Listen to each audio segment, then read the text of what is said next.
Fala pessoal, meu nome é Israel e seja bem-vindo ao Senhorcast. Hoje é o nosso primeiro episódio da temporada da Escola Davi e hoje a gente tem como convidado um, um amigo da nossa base, um grande amigo mesmo da nossa liderança, da base inteira, e estamos aqui com o Anderson Bonfim, que é marido, pastor, professor, escritor, músico, compositor, empreendedor e palestrante. E aí eu vou deixar ele falar um pouquinho dele. É E coisa, se né? apresentar é coisa. Tudo bem, gente. Meu nome é Anderson Bonfim, sou casado com a Andréia há 26 anos, temos 3 filhas. A Giovana, de 23 anos, que é pedagoga, também está se formando em letras, trabalha na área de educação, literatura. Somos pais também da Olivia, de 21 anos, está se formando em psicologia, trabalha no terceiro setor, na área social e também na arte, né, dançarina. Também lidera o Ministério de Artes na igreja local em que nós servimos. E somos pais também da Pietra, né, de 12 anos, que dentre todas as irmãs é a única que está assumindo o legado aí da música, está aprendendo a tocar violão, Ó, e também participa do movimento de adolescentes também da nossa igreja local, está muito envolvida com esse movimento todo.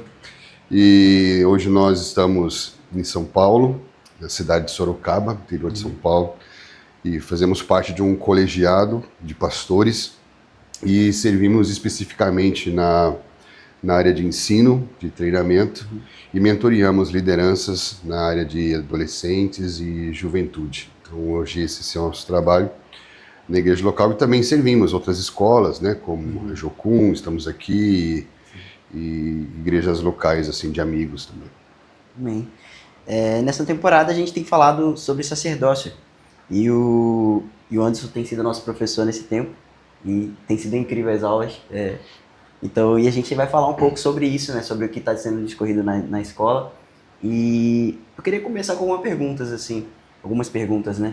E acho que algumas até surgiram durante a aula, mas vamos começar a discorrer sobre isso. Quando a gente olha assim para sacerdócio, né? Essa palavra, geralmente a gente, né? A igreja, o corpo de Cristo, a gente já pensa logo naquela questão da antiguidade. Então, tipo, eu olho para o sacerdócio, eu lembro daquele que ia para o templo, vestia aquelas roupas sacerdotais e fazia um sacrifício. Olho para aquele templo mosaico, né? Da época de Moisés. Então, só que como que isso se encaixa na nossa realidade hoje, a partir da visão das escrituras, né? Como que isso funcionaria pra gente agora, nesse sentido, olhando assim para as escrituras? Muito bem. Esse termo sacerdócio, apesar de ser muito presente nas escrituras e muito profundo no seu significado, não é muito presente na nossa linguagem, muito menos na nossa cultura, né?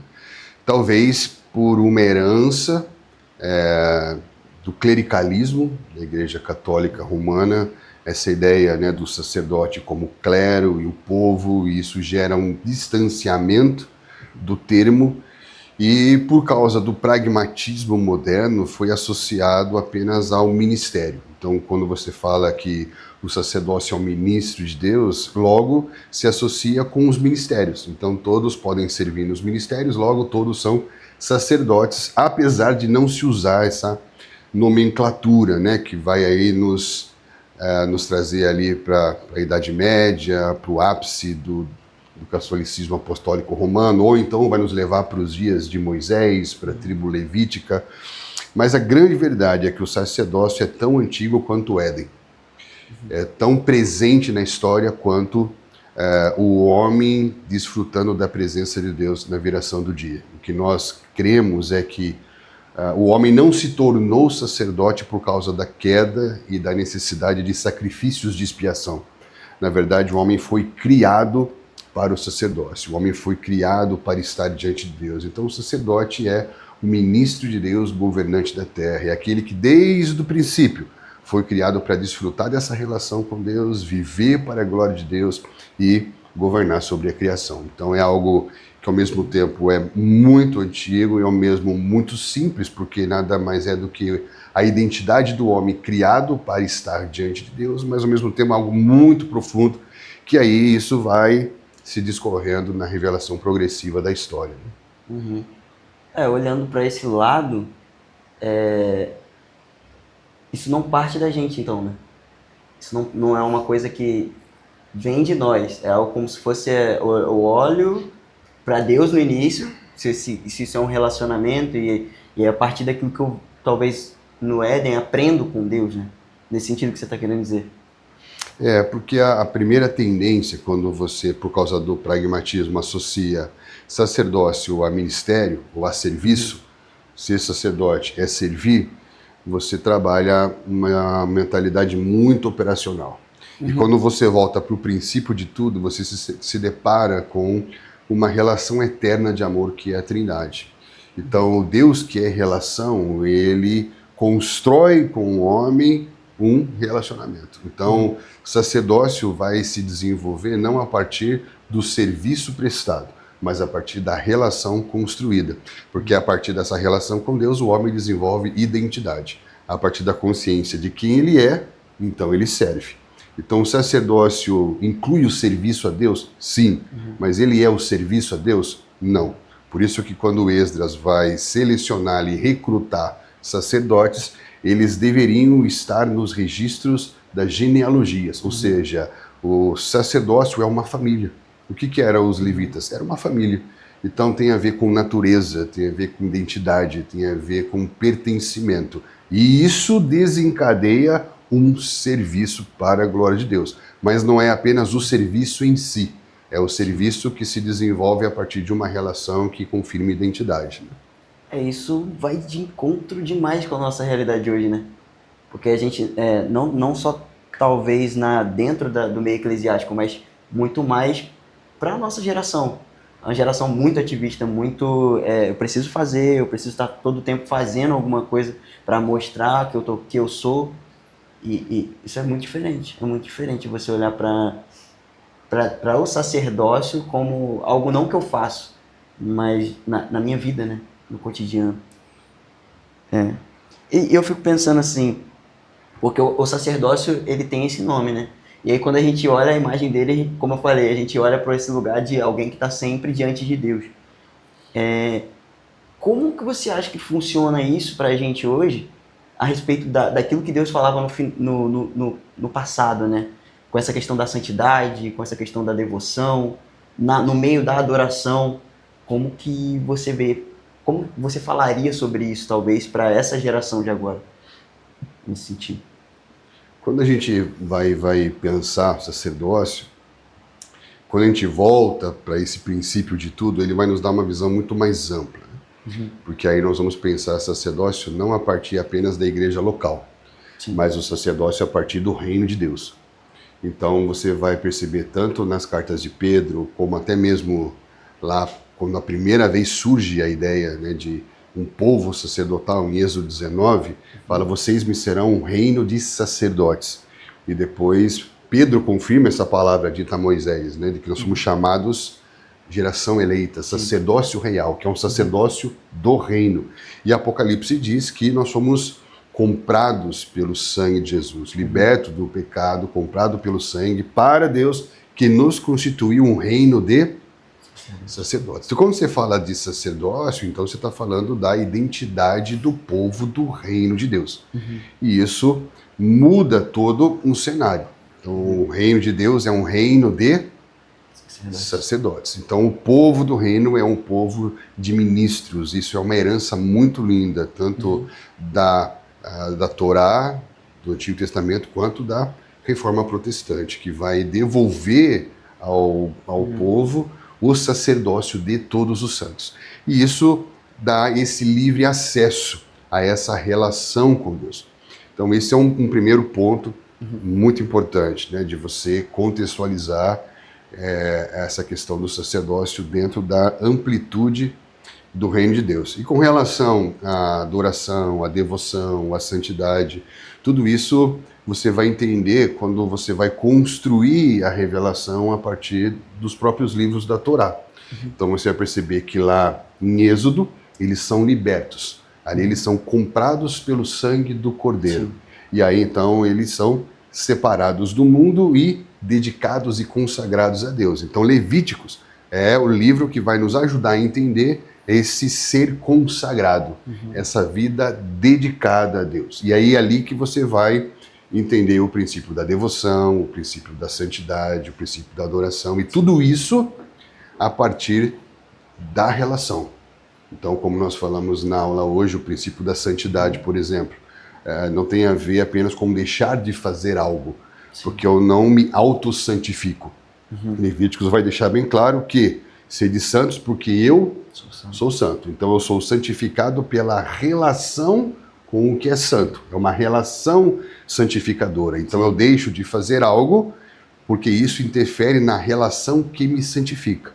Então eu sou separado do Egito, mundo, comprado para Deus, Levítico, e aí nessa relação com Deus eu sou santificado, essa relação me apresenta diante de Deus para que eu o adore, para que eu o contemple, e a partir disso nós entramos em Números.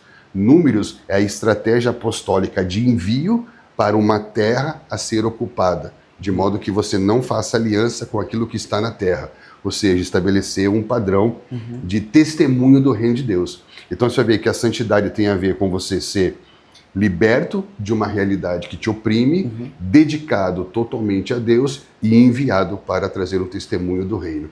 Então você vai perceber que a santidade, por exemplo, é algo muito mais amplo e algo bem mais missional do que a gente imagina, né? Faz total sentido, né? Porque realmente a gente olha para a santidade como eu tô renunciando a algo, eu tô deixando de fazer algo, abrir mão de alguma coisa, né? Por causa daquilo que Deus está me chamando para fazer.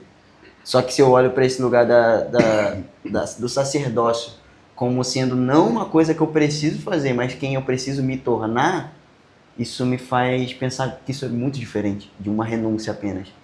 E a partir do momento que eu acredito na possibilidade da santidade meritocrática, eu tiro Deus da relação santificadora. Então aí eu me auto-santifico para que me sinta melhor comigo mesmo, para me sentir melhor, para que eu mereça a atenção de Deus e melhor para julgar o próximo. Então isso tem muito a ver com o contexto de uma religiosidade farisaica, né? Moralista, legalista, separatista, sectária, em que as pessoas, por deixarem de fazer algo, se sentem melhor do que as pessoas que ainda continuam fazendo aquilo. Então já não tem mais a ver com a relação, né? Tem a ver com a sua posição diante dos outros. E isso é um lugar muito cruel, né? Um lugar que gera muita dor, muita gente sangra, sofre por causa do julgamento que é trazido a partir desse lugar de religiosidade. Sim. Você usou até um termo na aula sobre esse lugar da separação, né, que causa a morte. Então esse termo faz sentido diante desse quadro, né? Tipo, se eu sou alguém muito separatista, tipo, ou elitista, né? Talvez com a linguagem desse tempo para essa geração, de separar. Eu sou profeta, eu sou sacerdote, e tipo, é um tipo de coisa para uma pessoa específica. E aí quando eu saio desse lugar, eu percebo que é muito diferente. Eu gero vida quando eu uno o corpo, né? Nesse sentido, faz total sentido. Eu fiquei pensando também na questão de que, como a gente falou no início aqui, né? Se isso é algo que a gente aprende na relação, isso não vem da gente. E eu fiquei pensando no sumo sacerdote que é Cristo. Porque se eu estou tendo relacionamento com Ele, e aí tipo, eu aprendo com Ele, né? Como você falou no início, lá no Éden. Então, a gente acaba carregando, né, os traços de Cristo na gente. Nesse sentido, eu acredito que seja assim. Porque o sacerdócio ele tem a ver com uma natureza antes de ser uma tarefa. Então, por isso que está associado à família. E é interessante fazer essa relação, né, do sacerdócio do Antigo Testamento e do Novo Testamento. A gente vai entender isso a partir do paradigma de Melquisedeque. Então, a primeira vez que aparece sacerdócio na Bíblia é em Gênesis 18, quando tem ali a figura de Melquisedeque, que é rei e sacerdote. Então é o único momento no Antigo Testamento em que há uma figura que é rei e sacerdote ao mesmo tempo. Então você vai ver que há uma série de reis, ou há uma série de sacerdotes, ou há uma série de profetas. Então, simbolicamente, Melquisedeque, ele abençoa Abraão, que é o pai da tribo de Levi. Então, Abraão ali, ele dentro dele, embrionariamente, ele já tem ali representado Arão, os levitas e os sacerdotes. Então é interessante que quando Melquisedeque ele abençoa Abraão, ele representa uma ordem de um reino sacerdotal que é antes de Abraão, que gerou o ministério levítico. Então é algo que é antes. E quando ele abençoa, o que é abençoado por uma ordem superior. E aí você coloca em paralelo Levíticos e Hebreus. E ali vai dizer que Abraão deu o dízimo a Melquisedeque, de uma maneira de dizer que essa ordem que abençoou ele era maior do que ele. Por isso que, para que Cristo fosse Messias, ele deveria vir validado pela linhagem real de Davi e por uma linhagem sacerdotal que fosse superior à linhagem levítica. Por isso que Hebreus vai dizer que ele é sacerdote para sempre, segundo a ordem de Melquisedeque. Então é um sacerdócio superior, de promessas superiores, que ministra no tabernáculo superior. Então isso é sensacional. Então aquilo que Abraão representava para os levitas, que era um cabeça, né, um líder, o sumo sacerdote de uma ordem de ministros, Cristo agora é o novo sumo sacerdote. Então Hebreus vai falar isso, né, que não temos um sumo sacerdote que não se compadeça de nós. Então é um sumo sacerdote, e a partir desse Cristo nós agora podemos ministrar nessa realidade espiritual. Ele se tornou o novo e o vivo caminho que nos possibilita. O que eu acho incrível é que no Antigo Testamento o sumo sacerdote entrava só uma vez por ano no Santo dos Santos e sozinho. Sim. Agora, em Cristo, que é o nosso novo sumo sacerdote, ele nos levou junto com ele e entramos de uma vez por todas no Santo dos Santos, que é esse lugar da presença de Deus, que se tornou o nosso habitat espiritual, assim como era antes da queda. Eu fiquei pensando aqui agora, quando você estava falando, se isso sempre foi, né, se o sacerdócio eterno de Jesus, né, então isso significa que ele já fazia isso antes, por nós, né. Eu fiquei pensando no mandamento, né, que Jesus traz pra gente no Novo Testamento, sobre amar a Deus acima de todas as coisas e amar o próximo como a ti mesmo. E eu fiquei pensando, se a gente, porque realmente as leis do passado, quando a gente olha para os 10 mandamentos e todo aquele conjunto de leis que, humanamente falando, eu não conseguiria cumprir.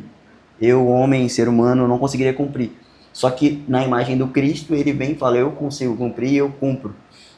E eu fiquei pensando como que seria essa relação do filho com o pai até mesmo antes da criação. Porque isso leva a gente a perceber que o Senhor já faz sacerdócio para si. Então, tipo, ele não cria o homem porque é uma necessidade de ter alguém para oferecer algo para ele, tipo, ou de ser adorado. E isso, acho que foi muito à frente, muito além quando você falou isso, eu fiquei pensando sobre isso. Porque na verdade, quando você olha para a relação trinitária, né? Uma das coisas que você vai entender é que o fato de o nosso Deus ser triuno é o que faz ele ser único. Por quê? Porque ele, para ser Deus, ele tem que ser autoexistente. Ou seja, ele precisa ser completo em si mesmo. E qualquer outra divindade que carregue para si algum atributo, por exemplo, de amor, e ele precise de algo além dele para amar, ele já não pode mais ser Deus. Então o que faz o nosso Deus ser o único Deus é que o fato dele ser uma relação eterna de amor, ele é completo em si mesmo. Então nenhum desses princípios vai afetar de alguma maneira a sua divindade, porque ele é completo em si mesmo, em amor, em bondade, em verdade, em graça. E aí quando ele cria o homem, né, quando ele concebe a existência, ele concebe essa existência para a sua glória. E o que é o sacerdócio? É nós sermos e existirmos para a glória de Deus. Nossa, isso traz uma clareza assim, diante do que eu estava falando. Eu fico pensando hoje na necessidade, né, que a igreja tem de pessoas, né, assim como você tem trazido pra gente esses estudos, essa concepção da visão a partir das escrituras sobre o tema do sacerdócio e de como você vê isso hoje, a necessidade disso diante da igreja, diante do corpo de Cristo, diante talvez também das áreas de influência ao redor da igreja, né? Porque a gente tem governo, a influência disso dentro da igreja também, todas as áreas de influência em si sendo introduzidas dentro da igreja hoje. E como que você vê a necessidade do sacerdócio sendo realmente ensinado, instruído dentro da igreja para que faça sentido? Sim. A partir do momento que a gente entende que o homem foi criado para o sacerdócio, você entende que esse homem foi criado para adorar e servir. Então, por isso que o mandamento em Êxodo 20 fala que só o Senhor Deus adorarás e só a Ele prestarás culto, né? Que é a mesma palavra avad que aparece em Gênesis para cultivar. Então o homem em Gênesis ele está diante de Deus, né, para a glória de Deus, e ele serve, presta culto. A minha vida é o meu culto, o meu cultivo é meu culto que produz uma cultura para a glória de Deus. Então esse homem, ele adora e presta culto. Ele está diante de Deus e ele serve, ele governa a criação a partir da sua relação de adoração. O que Paulo vai explicar que a queda não significa que o homem deixou de ser sacerdotal. Porque Romanos capítulo 1 vai dizer que o homem trocou a verdade pela mentira, a realidade por aquilo que não é real, adorando e prestando culto. Adorando e servindo as coisas criadas ao invés do Criador de todas as coisas. Então você perceber que não há não adoração e todo homem carrega dentro de si uma essência sacerdotal, ou seja, de ser alguém que tem esse anseio por devoção, que está de joelhos diante de alguém ou de algo. Então esse é o ponto, todo mundo de alguma maneira é devoto a algo ou a alguém. Está adorando e servindo a algo ou alguém. E aí nós corremos o risco de nos envolvermos com uma cultura secularizada, Sim. Influenciada pelo humanismo, pelo materialismo, e aí nós vemos pessoas que estão muito apegadas a adorar e servir coisas, ao invés de viver para o Criador de todas as coisas. Por isso que é importante voltar ao Antigo Testamento e ver que o sacerdócio é uma sombra de uma realidade. Há uma revelação progressiva. Então são 4.000 anos de história para que o homem entenda o cumprimento dessa revelação em Jesus Cristo e como viver essa realidade por meio do Espírito Santo na igreja. E quando você volta lá para o princípio, você vai ver algo muito lindo. Por quê? Quando eles passam por Páscoa, ele marca os primogênitos de Israel. Então, cada um desses primogênitos estava dentro de uma família. Então, ali fala a praga dos primogênitos. E muitos pensam que apenas os primogênitos do Egito morreram. Mas quando eles passam pela porta de sangue, do outro lado da porta, no capítulo 13, ele fala: agora avisa ao povo que todos os primogênitos são meus. Quer dizer que todos os primogênitos morreram. Os do Egito morreram literalmente, debaixo de um juízo, e os primogênitos de Israel morreram no sentido de agora pertencerem a Deus. Apocalipse, sim. comprados pelo sangue para Deus. Tá ali a sombra da realidade. Quando você vai chegar lá em Números, ele organiza as tribos e o tabernáculo. E aí o que ele vai precisar? Ele vai precisar, de uma forma didática, ter uma tribo que sirva no tabernáculo. O que ele vai fazer? Êxodo 20, ele fala que todo o povo é um reino de sacerdotes. Só que agora tem um tabernáculo e eu preciso de uma tribo que sirva no tabernáculo. Ele vai pegar cada um dos primogênitos de cada família de Israel e substituir pela tribo de Levi. Então são 22.000 primogênitos substituídos por 22.000 sacerdotes da tribo de Levi. Então quando a tribo de Levi está servindo no tabernáculo, ali é a representação de toda uma nação sacerdotal. Quando você não entende isso, você vai associar o sacerdócio com o clericalismo, que é uma classe especial de pessoas que servem enquanto o resto assiste. Mas, na verdade, ali, simbolicamente, didaticamente, pedagogicamente, essa tribo é a substituição de toda uma nação. Hoje, todos nós servimos num tabernáculo celestial por meio do qual temos acesso pelo sangue de Jesus Cristo. Então todos são ministros de Deus, todos podem estar diante de Deus, estar na presença de Deus, desfrutar do Senhor. E aí essa tribo sacerdotal, eles eram os únicos que não tinham bens, não tinham posses, não tinham terras. Salmo 16 fala que tu és a porção da minha herança, bem algum possuo, senão a ti. Qual que é a mentalidade sacerdotal? Em que a sua herança é o Senhor. Então não tem como ser consumista e sacerdote. Não tem como ser materialista e sacerdote. Não tem como ser humanista e sacerdote. Estão entendendo? Sim. O sacerdócio vai trazer uma mentalidade que vai virar o jogo. Então quando esse reino de Deus, formado de sacerdotes de Deus, vão para as áreas de influência, ele não vai ali para fazer uma carreira, ou para ganhar dinheiro, ou para ficar milionário, ou para conquistar os 7 dígitos. Ele vai para levantar altares e redimir esses lugares para a glória de Deus. Então, isso vai fazer com que uma geração possa cumprir a grande comissão, sendo enviadas para, de fato, serem testemunhas do reino de Deus. E não pessoas que, em nome de Deus, fazem a sua própria carreira e vivem seu próprio plano. Nossa, isso faz a gente pensar, né, sobre essa necessidade, né, do envio, né? Só que o envio necessita de treinamento, de discipulado, de líderes que entendam o caminho, né, sobre o sacerdócio. E aí faz total sentido. A gente não tem, talvez, enviado tanto, ou talvez não temos preparado nossa igreja, nossos jovens, principalmente, porque hoje são os que carregam a força, né, para isso. E aí, realmente, a gente vê uma grande necessidade disso.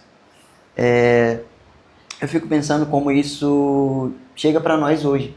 Porque eu lembro que você falou sobre isso, até citou isso agora, a questão da sombra e da realidade, né? E como que a gente pode trabalhar para isso agora, nesse sentido, como igreja, para que a gente possa apontar para essa sombra que virará realidade no final? Como que você vê isso funcionando agora, em escala talvez global, talvez de uma maneira menor, talvez para isso gradualmente crescendo? Sim. O que a gente precisa é trazer esse conceito para dentro da vida prática. Então, como o sacerdócio estava muito associado ao clericalismo, a uma classe especial de ministros, isso ficou muito longe do povo, isso ficou muito longe das pessoas. Então a reforma foi uma maneira de popularizar, dar acessibilidade à palavra, aos princípios, à salvação pela fé, pela graça. Então nós precisamos dar continuidade a esse legado e viver essa restauração da mentalidade. Porque o que Paulo, por exemplo, vai clamar, acho que seria um texto muito apropriado, né? Paulo fala: eu rogo pelas misericórdias de Deus, eu rogo pelo amor de Deus que vocês se apresentem a Deus como um sacrifício vivo, santo e agradável. O que ele está dizendo? Quando você fala eu rogo pelas misericórdias, é uma urgência, é um clamor. E quem que poderia oferecer sacrifício no Antigo Testamento? Sacerdote. Só o sacerdote. Então o que ele está dizendo? Eu clamo para que vocês se apresentem diante de Deus com uma consciência de quem vocês são. De que vocês são ministros de Deus. De que vocês têm acesso ao Pai pelo sangue de Jesus e por meio da instrução do Espírito Santo, da unção do Espírito Santo, porque os sacerdotes eram ungidos pelo Espírito Santo. Então você está diante do Pai pelos méritos de Jesus, pela unção do Espírito. Então tenham consciência de ofertar a vida dele, por ele, para ele, são todas as coisas, a ele seja glória. Então, uma consciência sacerdotal, uma nova consciência, uma urgência que vai gerar um novo culto, que é o culto racional, que muitas vezes, de forma muito simplista, apenas etimológica, a gente vai associar como um culto que você entende, ou um culto racional no sentido que ele é tradicional, ou que ele é todo organizado, com ordem e decência, mas ali, latreia logikos, é um serviço com entendimento, que nada mais é do que um serviço sacerdotal. Uma nova consciência vai gerar uma nova maneira de fazer as coisas.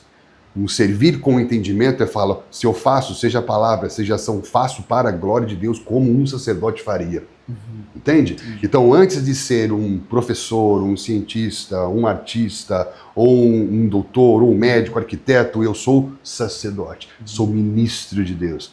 Tempo integral, não só o profissional, mas todos são ministros em tempo integral, na integralidade da vida. Então, uma nova consciência, me apresento com a consciência de que sou sacerdote, isso vai gerar uma nova maneira de servir, de fazer as coisas. Consequentemente, eu não me encaixo mais com esse mundo. Não se conformar com o mundo não é ser contra o mundo, mas é simplesmente você não encaixar na forma.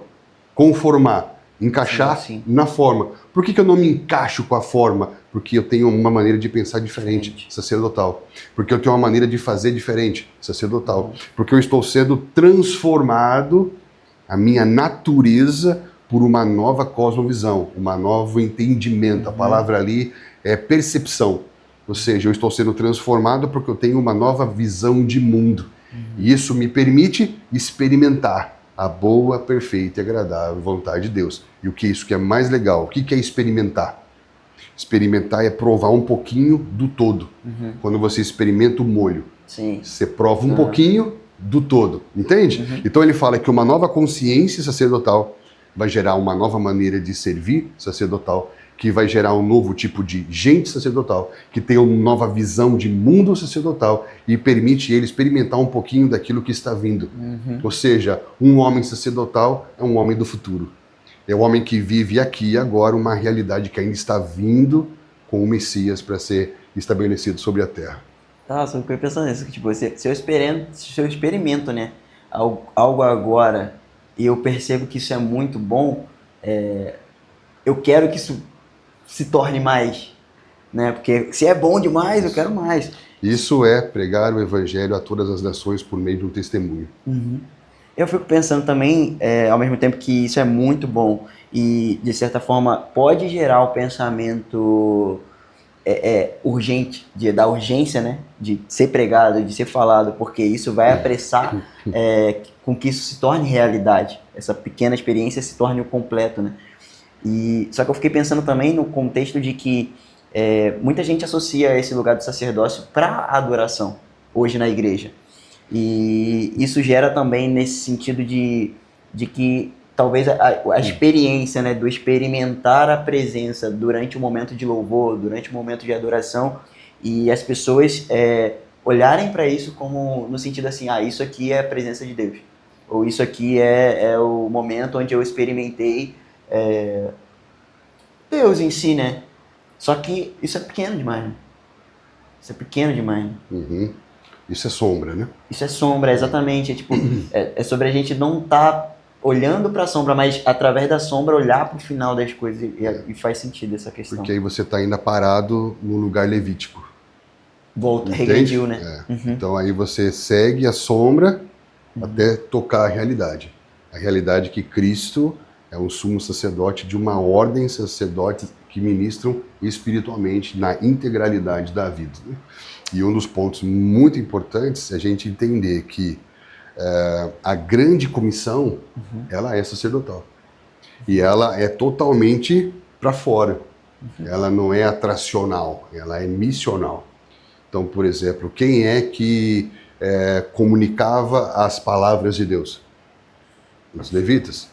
Entende? Então, quando fala de ir pregar o evangelho, você está falando de você proclamar esse evangelho. E quem que fazia essa proclamação? Eram os levitas, né? E ele fala de batizar. Quem é que fazia os ritos de purificação? Sacerdote. Eram os sacerdotes. Entende? E aí quem é que ensinava a lei? Ensina a guardar todas as coisas? Sacerdotes. Aí ele fala dos sinais acompanharão vocês. Quem é que Jesus enviava para validar os sinais que ele fazia? Para os sacerdotes. Entende? Então a pregação, os batismos, o ensino, os sinais, tudo isso tem a ver com parte da função sacerdotal na sombra, que agora Jesus está trazendo para a realidade. Então a grande comissão nada mais é do que um avanço sacerdotal. E quando você começa a observar, você vai ver que isso, por mais que o nome não esteja ali, a realidade, o princípio, está ali, em todo lugar. Eu fiquei pensando nisso, porque tem o conceito do sacerdote, né? Mas ele vai mudando de nome de acordo com o avançar, né? Você vê o sacerdócio levítico, você vê os profetas, você vê os discípulos de Jesus depois. Então, só que o conceito é o mesmo, né? Não, Ou não? são três ofícios diferentes, né? Então Jesus ele era rei, profeta e sacerdote. Não, sim. São três ofícios diferentes, entendeu? Que são complementares. Né? Por trás, eu tô falando essa essência de que o que ele carrega no ser, né? Tipo, tem o... Eu serviço. entendi esse sentido. É incrível. Incrível. Eu fico pensando nisso também, na questão de como isso seria no fim, sabe? Quando a gente estiver lá com ele, como isso funcionaria, talvez. É claro que a gente não tem como ter a certeza disso. Eu vejo isso como uma coisa ainda incerta. Mas, diante daquilo que a gente vê nas escrituras, né? Você falou durante a aula uma coisa que quando a gente não sabe o que vai acontecer no fim, a gente volta e procura no início. E quando a gente não sabe o que está acontecendo no início, a gente vai e olha para o fim. Então, eu fiquei pensando sobre isso. Como que a gente pode, para fora, né? Olhar para fora e falar assim, gente, é sobre isso aqui. Vai ser isso aqui no fim. Cara, essa pergunta ela é muito importante, né? Porque hoje há muita especulação escatológica a respeito da volta do Messias, a respeito dos sinais da volta do Messias, ainda mais nos tempos de crises globais tão complexos como a gente vê hoje, né? Complexos no sentido de várias coisas acontecendo ao mesmo tempo. E Jesus deixa muito bem claro, né, que guerras, rumores de guerras, pestes, fome, violência, não é o fim. Não se atemorize, não fiquem com medo. Isso é muito sério, porque hoje existem muitos pastores, líderes que estão monetizando o medo. Eles estão falando da escatologia com terror, amedrontando as pessoas estão desesperadas com medo de que um fim do mundo aconteça. E estão monetizando o medo. E Jesus fala exatamente o contrário. Não tenham medo, porque é o princípio das dores. O princípio das dores fala justamente de um processo gestacional. Ou seja, aquilo que parece fim sempre é sinal de que Deus está gerando uma coisa nova. O dilúvio parecia o fim, mas na verdade ele estava fazendo uma coisa nova. Tudo aquilo que para o homem natural parece fim, para nós que cremos nas promessas de Deus, significa que ele está fazendo uma coisa nova. Por isso que ele diz que os últimos dias serão como nos dias de Noé. Ou seja, quando aparece o fim, significa que ele está levantando um novo tipo de gente na terra. Que novo tipo de gente é essa? É o povo sacerdotal. Então, o que é necessário para que o rei do reino volte? Nós entendemos que existe uma estrutura básica. Todo reino tem o rei, o povo do reino, a legislação do reino e o território do reino. Sim. Então, o rei do reino, o povo do reino, a lei do reino e o território do reino. Para que o rei do reino possa reinar sobre a terra, é necessário que haja o povo do reino. E o povo do reino é um reino de sacerdotes. Estou entendendo? Sim. Então, como que o rei do reino vai vir para reinar sobre a terra com o seu reino de sacerdotes, se nós não temos um povo do reino preparado para reinar? Sim, entendi. Entende?